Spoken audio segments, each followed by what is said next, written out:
আমার কোনো দোষ নাই। ওরা আমাকে তাড়া করছিল। ওদের জন্য আমার অ্যাক্সিডেন্ট হয়েছে। একটা ট্যাক্সি ডাক, ইয়াকে হাসপাতালে যেতে হবে। ঠিক আছে। সরি মাসি, ধরতে পারলাম না। চুরি আর শাড়ি পরে তোরা জানতে নামগা। পুরুষ হয়েছে পুরুষ। পুরুষ বলে একটা মেয়েকে সামলাতে পারে না।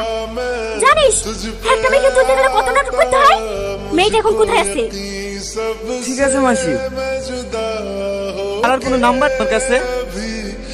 না, সব থেকে ভালো তুমি বাড়ি চলে যাও। না না, আমি যাবো না। আমি বাড়ি গেলে পিঙ্কি আপনার সাথে হবে না। পিঙ্কি কে? ও আমার বোন। ওকে আমি কথা দিয়েছি। এই পাগলি, খাচ্ছি কেন?